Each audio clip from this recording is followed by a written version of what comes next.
welcome to the Thanksgiving edition of the 2-Bit Review! And since it's Thanksgiving, I have my turkey here. Eat it later. All the fixins, and a fall brew to wash it all down with. Ugh. And to celebrate it all, we're gonna play Tecmo Bowl. Whoa, hold on a sec. It's like 2015, man. According to the Schwarzenegger movie, The Running Man, by this point, a worldwide economic collapse forces American society into a police state where they censor everything. The government pacifies the population by running game shows where convicted criminals fight to the death. Let me take this thing off. A little hard. Here we go. I approve. Anyway, there's only one game for this occasion, Smash TV for the NES. What do you say, girls? We're gonna go eat real food with our family. You can stay here and play your stupid games. Come on, kids. Well, at least I'll get some peace and quiet.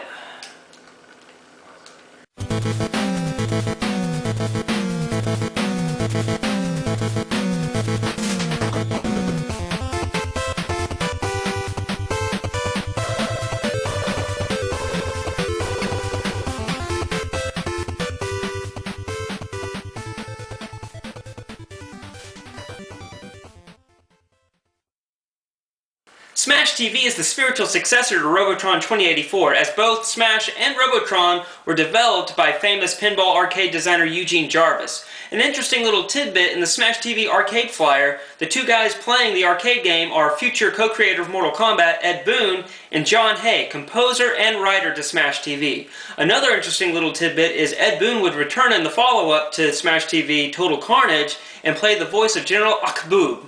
Akboob. What a weird name. Anyway, all those little tidbits out of the way, let's jump into this review. The game starts off with a pretty flashy title screen. I love that sound effect.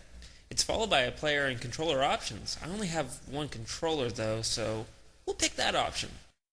You start off on the contestant stage with the game host saying, "Let's go," and waving the crowd on. You then go into the arena to start battling. Seems like all I can do is just shoot in one direction. Am I gonna have to do this? Wait, looks like I can hold B to shoot in one direction. Not bad, but still real hard to get used to. Damn it!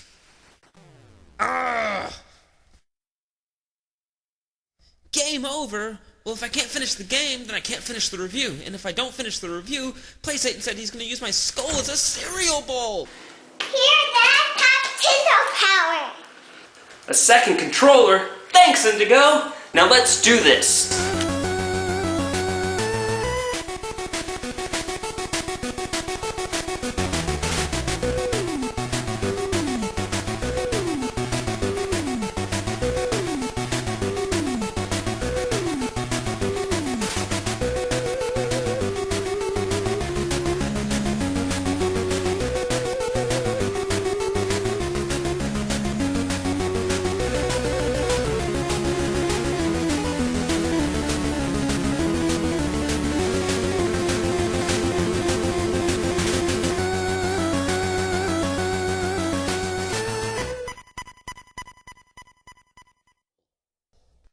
Okay, now that I got dual controllers, let's do this review. The object of this game is to survive every wave of bad guy to advance to the next area, while also collecting prizes like money, toasters, VCRs, gold, big screen TVs, etc. Like Black Friday, but to the death!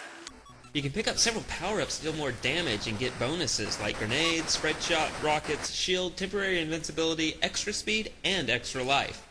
There are various enemies, and while not very smart, it's their vast numbers that you must worry about. Luckily, the game drops enough firepower for you to deal with them. Also keep in mind that space is your friend. Don't get backed into a corner. Stay on the move. The enemies on the first stage are guys who try to club you to death, balls that explode and spread shrapnel everywhere, guys mounted on the wall with machine guns, and tanks!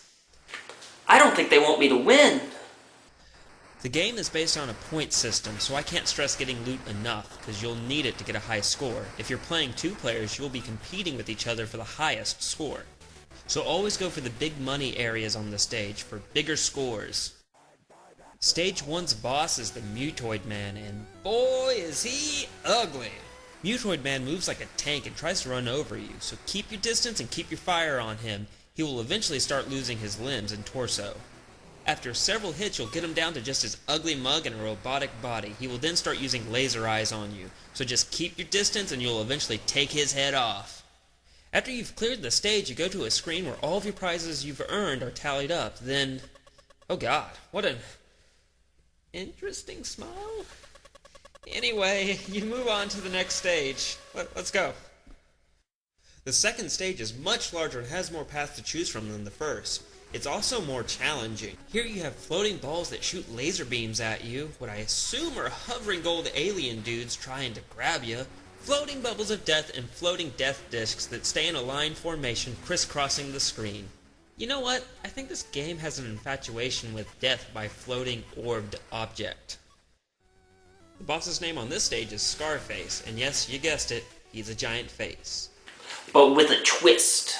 In the form of a Mesoamerican idol. He moves erratically around the screen shooting fireballs at you. Like Mutoid, keep your distance, dodge the attacks, and keep scarring his face. Get it? Scarring his face? Never mind. Once you deal out enough damage, his face will explode and turn into a Skeletor-esque face. In this form, he moves about the same, but is shooting lasers instead of fireballs. Keep to the same strategy, dodging and hitting, and he'll eventually blow up for good. The final stage is huge and freaking hard. Not only do you have to deal with all of the baddies from before, but now you have snakes! They rush into the screen, so you better have enough firepower to shoot through them or just stay out of their way. You also have guys in snake suits running around and hitting you. They're much faster and tougher than their clubbing counterparts, so be cautious around them.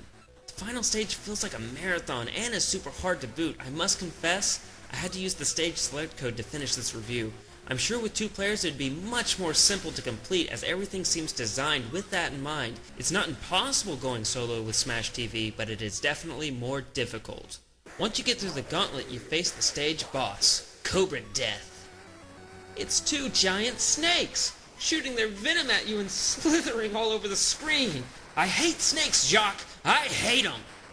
As you shoot them, they lose pieces of themselves. Like the shrapnel balls, they explode, sending debris in 4 directions. Just stay the hell out of their way, avoiding the debris. I found a peculiar thing while sitting at the bottom left corner. I was able to maintain fire and stay out of danger.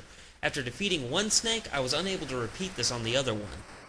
Once a snake gets enough damage, it will spin wildly in a circle, firing randomly at you. After a few well-placed shots, it will explode.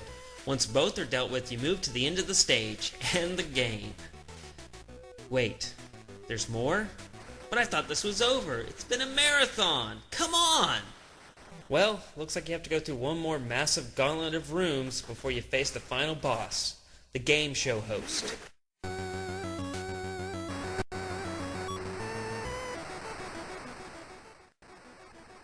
He's really disappointing. He's just a variant on the Mutoid Man. Same strategy applies, just keep in mind the game show host is much stronger, faster, and aggressive than Mutoid Man. He has a longer range and duration to his attacks. Once you defeat him, you move on to the final score tally and a very lackluster ending congratulating you on being one of the elite Smash TV contestants.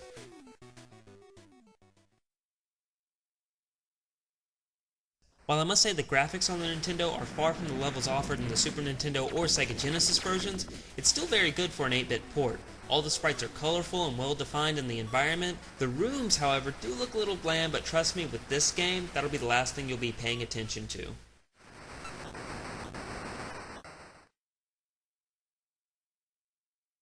This is where the Nintendo port falls short. There's only one song, and luckily, or unluckily, it doesn't loop, so after the song has run its course, you're treated to silence until the next area. Now, the sound effects, on the other hand, are wonderful. All the different weapons have a very impactful sound to them. Strange thing is when you pick up prizes, I swear it sounds like the coins from Super Mario Bros. The game also has digitized voice in it, and while it sounds very rough, I appreciate the effort they made to keep the game true to the arcade original. I might also add that I love the game show host's corny quotes. Take a listen.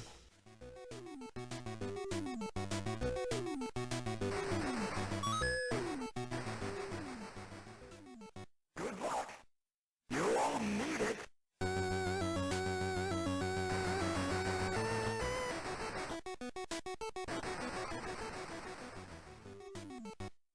money, big prizes. I love it.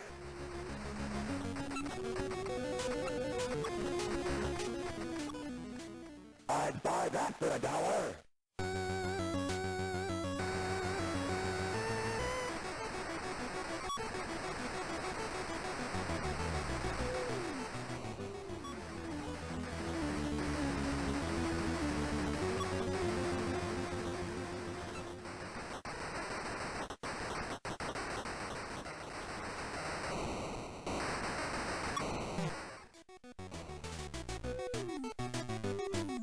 Good luck. You all need it.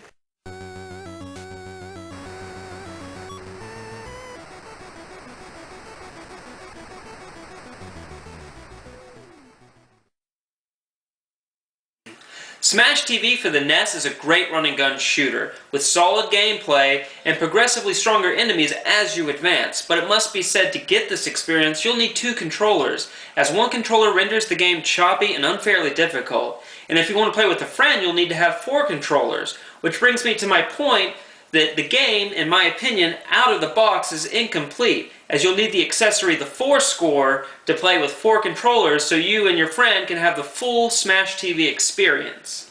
I can tell that they really wanted to make this port as true to the arcade original as possible, as it has nearly all the same features as its 16-bit counterparts. It's interesting to think that in this generation, the Xbox 360 and the PS3 are also still getting ports from the next generation. It shows you how popular the NES was that it was getting ports from the 16-bit generation. My final verdict for this game is it's a pretty solid game, especially once you start using this dual control feature. I'm definitely going to be returning to this title to play again with a friend. I suggest you do too. Smash TV for the NES isn't the greatest title for the system by far, but it's still pretty fun and definitely worth a playthrough. I hope you guys have a safe and happy Thanksgiving, and play on! Gee, I hope they bring me back leftovers. Hey guys, thanks for watching. It's much appreciated. If you really like this video, please give us that thumbs up. And if you want to keep up with everything we're doing, hit that subscribe button. That way you won't miss a thing. And if you want to watch more 2-bit reviews right now, click this video right here. And if you want to see some of our soapbox opinion videos, hit this video right here. Anyway guys, thanks for watching again and have a great day.